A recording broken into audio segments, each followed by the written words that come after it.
आपण ही दृश्य पाहतोय राम शिंदे काहीसे भावुक झालेले पाहायला मिळतात। त्यांच्या डोळ्यातले अश्रू आपण पाहू शकतोय। कर्जत जामखेडमध्ये पूर्व नियोजित कटाचा बळी ठरल्याचं वक्तव्य त्यांनी केलं होतं आणि त्यांच्या या भावना व्यक्त करताना ते काहीसे भावुक झाल्याचं हे पाहायला मिळालं। रोहित पवार यांचा कर्जत जामखेडमध्ये दुसऱ्यांदा विजय झालेला आहे आणि दुसऱ्यांदा राम शिंदेंचा त्या ठिकाणी पराभव झालाय। तर एकूणच अजित पवार यांच्या राष्ट्रवादीच्या कार्यकर्त्यांनी या ठिकाणी रोहित पवारांना मदत केल्याचा त्यांनी आरोप केलाय आणि त्याच भावना व्यक्त करताना राम शिंदेंना अश्रू अनावर झाल्याचं आपण पाहू शकतो।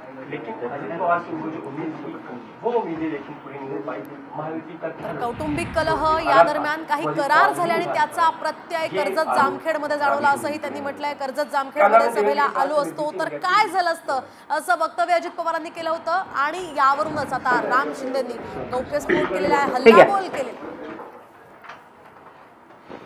आणि त्याच दरम्यान ते काहीसे भावुक सुद्धा झालेले होते। खरं तर 2014च्या वेळी राम शिंदे आमदार होते आणि त्यानंतर 2019 मध्ये राष्ट्रवादीनं खेळी केली आणि रोहित पवारांना मैदानात उतरवलं आणि त्यानंतर अजित पवारांच्या मदतीनं त्यांचा त्या ठिकाणी विजय झाला आणि 2024च्या निवडणुकीमध्ये या ठिकाणी राम शिंदेंना पुन्हा एकदा पराभवाचा सामना करावा लागला आणि त्याचाच हा परिणाम आपण पाहतोय। अधिकची माहिती जाणून घेऊयात आमचे प्रतिनिधी गणेश कवडे यांच्याकडून। गणेश, काय सांगाल, या ठिकाणी राम शिंदे काहीसे भावुक झाल्याचं कळतंय? जामखेडच्या जागेवर आहे ते खरं तर राम शिंदे आणि रोहित पवार यांच्यामध्ये सामना पाहायला मिळत होता, मात्र अवघ्या काही मतांमध्ये आहे ते राम शिंदे यांचा पराभव झाला। मात्र हा पराभव घरामध्ये सेटलमेंट करून खरं तर अजितदादांनी सभा घेतली नाही असंच एक थेट आरोप आहे तो राम शिंदेकडून केला जातोय।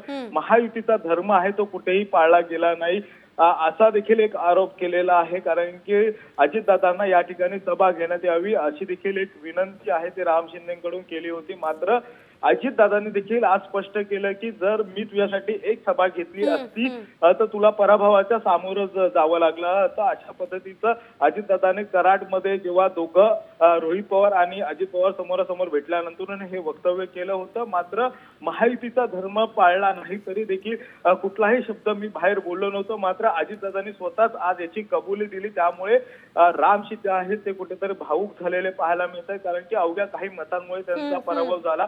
जर हा महायुतीचा धर्म पाळला असता तर याला सामोरं जावं लागलं नसतं अशा पद्धतीचं वक्तव्य देखील आहे ते राम शिंदेकडून करण्याला पाहायला मिळत आहे। अगदी नक्कीच धन्यवाद गणेश दिलेल्या या माहितीसाठी। एकूणच आता अजित पवारांकडून यावर काय उत्तर येतं तेही पाहणं महत्त्वाचं असणार आहे।